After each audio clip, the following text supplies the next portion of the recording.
Hi welcome to Pakistani father and son reaction में। उम्मीद करता हूं सब खैरियत से होंगे, जाओगे खुश होंगे।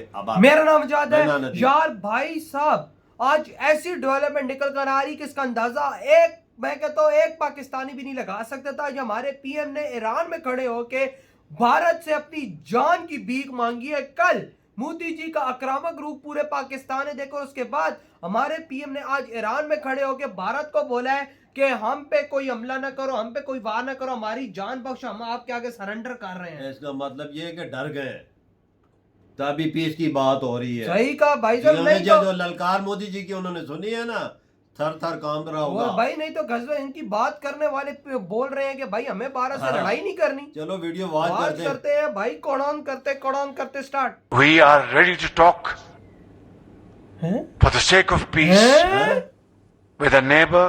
हम तो अपने पड़ोसियों Counter terrorism. वज़ीर-ए-आज़म शहबाज शरीफ ने कहा है कि हमसाय ममालिक के साथ इंसदाद दहशतगर्दी समेत तमाम तस्फिया तलब मसाइल के हल के लिए बातचीत करने को तैयार हैं। और खित्ते में जो इस वक्त हालात व वाक़यात हैं उसमें बहुत ज़्यादा ज़रूरी था कि ये इंगेजमेंट और ख़ास तौर पर ये जो 4 रोज़ा जंग थी, मैं समझता हूँ बहुत बड़ी एक एम्बैरसमेंट भाई। ये तो बहुत बड़ी है, एम्बैरसमेंट हुई है यार। आप थोड़ा सा कोई होमवर्क कर लिया करें इस किस्म के। आपने अगर ड्रामे करने होते हैं तो। और देखिए, आप ये देखें कि भारत ने जंग लड़ी और जंग लड़ते यानी पाकिस्तान से जंग की और जंग के साथ ही पाकिस्तान पर हमले पे हमला किया और उसके फौरन बाद कुछ ही दिन के बाद वो फोर्थ इकोनॉमी बन गया। पाकिस्तान को अब मैसेजिंग की जा रही है कि आप तो हमारा जो मुकाबला नहीं कर सकते बिकॉज आपके पास इतने रिसोर्सेज नहीं हैं, आप इतने जोगे नहीं हैं। जैसे इधर से न्यूयॉर्क से अक़वाम मुत्तहिदा में इंडिया गया और इंडिया ने कल जाके एक डॉसियर जो है प्रेजेंट किया अपनी नेशनल इन्वेस्टिगेशन एजेंसी का, जो बेसिकली उनकी FIA है। So the Bombay stock exchange and the national stock exchange जो है वो 200 गुना 200% 200 टाइम्स ज्यादा है। यहाँ से आप अंदाजा लगा लें। और कहा कि ये जो पाकिस्तान 5 पाकिस्तान बेस्ड टेररिस्ट हैं, फलाने इनके नाम दिए, इनको जो है सैंक्शंस लगाओ इन पे। इसमें एक बंदा TRF का था। जब हम जंग की बात करें ना, वॉर की, तो असल वॉर तो ये है ना जो इंडिया जीत गया है। नमस्ते दोस्तों, जय हिंद। हिंदुस्तान स्पेशल में आपका स्वागत है। दोस्तों, भारत से मुंह की खाने के बाद पाकिस्तान अब दूसरे देशों में जाकर भारत आगे गिड़गिड़ा रहा है। अब धमकी के बाद उसका भारत आगे गिड़गिड़ाने का सिलसिला शुरू हो चुका है। ईरान में पाकिस्तानी प्राइम मिनिस्टर शहबाज शरीफ ने कहा कि वो भारत से बातचीत के लिए तैयार है। पाकिस्तानी प्राइम मिनिस्टर शहबाज शरीफ ने आतंकवाद समेत सभी मुद्दों पर भारत के साथ सीधी बातचीत करने की बात कही। ईरानी राष्ट्रपति के साथ संयुक्त प्रेस कॉन्फ्रेंस में पाकिस्तानी प्राइम मिनिस्टर ने कहा, हम आतंकवाद और जल मुद्दे समेत सभी विवादों को बातचीत के जरिए सुलझाना चाहते हैं और हम अपने पड़ोसी के साथ व्यापार और आतंकवाद विरोधी मुद्दों पर भी बातचीत करने के लिए तैयार हैं। भारत ने स्पष्ट कर दिया था कि पाकिस्तान के साथ केवल पाकिस्तान के कब्जे वाले कश्मीर को वापस लेने और आतंकवाद के मुद्दे पर ही बातचीत होगी। ऐसा नहीं है कि भारत पड़ोसी मुल्क पाकिस्तान के साथ बेहतर रिश्ते नहीं चाहता, लेकिन पाकिस्तान की तरफ से भारत में आतंकवाद को लगातार बढ़ावा देना इस बातचीत को मुश्किल बना रहा है। जापान को पीछे छोड़ने के बाद भारत अब दुनिया की चौथी बड़ी इकोनॉमी बन चुका है और इसको अनाउंस भी कर दिया गया। इसका ऐलान कर दिया गया है कि जी ये हो गया है। और ये कब हुआ है? ये उस वक्त हुआ है कि पाकिस्तान से जंग लड़ने के बाद भारत चौथी बड़ी इकोनॉमी बन गया। अब लोग ये कह रहे हैं कि पाकिस्तान से जंग के बाद भारत दुनिया की 4th लार्जेस्ट इकोनॉमी बन गया। अब ये जंग लड़ने के बाद, लड़ने की वजह से बना या जंग लड़ने के बाद बना, ये एक, इसको तो हम आप पे छोड़ते हैं, आप इसको जैसे भी देखना चाहें। लेकिन ये बात की जा रही है कि देखो इंडिया ने जंग की और उसके बाद चौथी बड़ी इकोनॉमी बन गया दुनिया।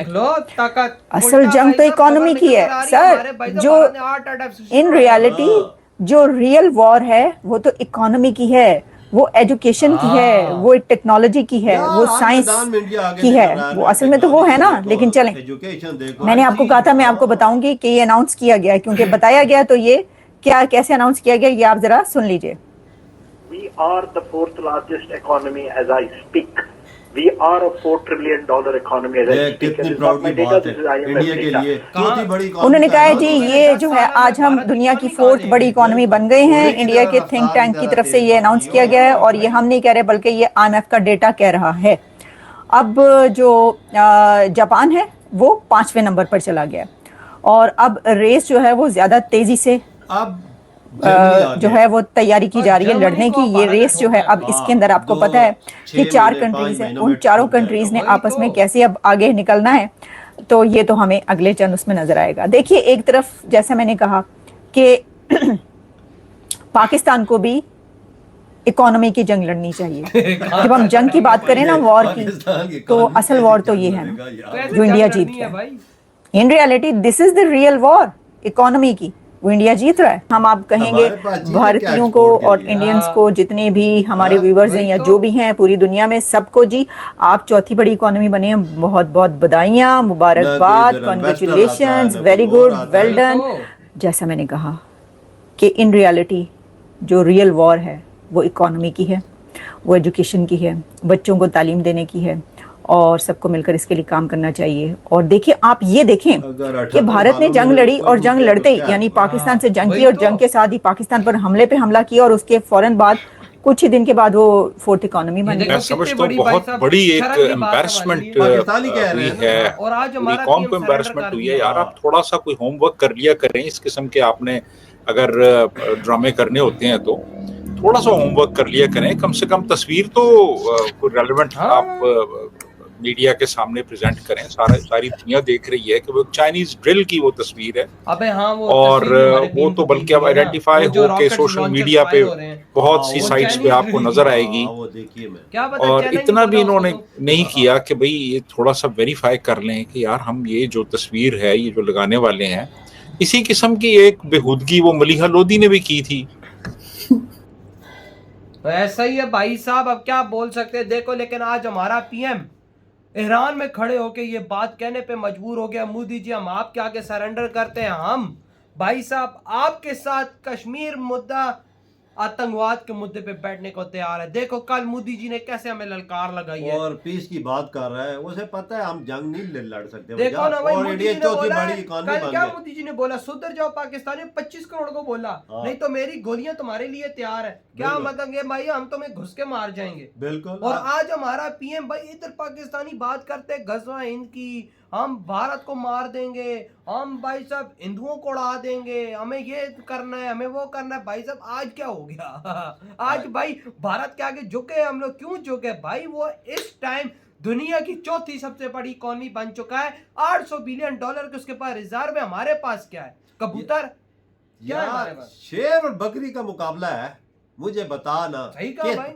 शेर और बकरी एक समुद्र में पानी इकट्ठे पी सकते हैं? नहीं पी सकते। सवाल ही नहीं पैदा होता कि टकरा सके। भाई अब देखो, उन्होंने हमारा पानी बंद कर दिया। आज हमारी टीम ने स्पेशली ईरान में ये बात बोली कि हम पानी भी के मुद्दे पे भी बात करना चाहते हैं। मोदी जी हमारा पानी खोले ताकि हमारे यहाँ के टूटियों में भाई उन्होंने हमारी दवाइयाँ बंद की हुई हैं, पानी बंद किया है, सब कुछ खाना पीना हर चीज, बॉर्डर बंद किया हुआ है। जिधर थोड़ा बहुत आता था खाने पीने की चीजें, थोड़ा बहुत आता था ना, वो भी बंद कर दिया। अबे दवाइयाँ क्यों इधर महंगी होगी? इसी वजह से रॉ मटेरियल भी इंडिया नहीं दे रहा भाई साहब। ठप्पा। देखो मोदी जी ने मालदीव को गिराया, मोदी जी ने बांग्लादेश को गिराया, मोदी जी ने भाई साहब कनाडा को गिराया, आज देखो हमें भी गिरा दिया। जो टोटो जैसा वजीर आजम कनाडा का, वो मोदी जी के कदमों में गिरा है और माफी मांगे, बाप मुझे माफ कर दे। और हम लोग फिर किस खेत की मूली है भाई? आप खुद अंदाजा लगाओ ना कि भाई साहब, एक हम पाकिस्तानी बोलते थे हम न्यूक्लियर पावर है, हम भारत को मिसाइल से उड़ा देंगे।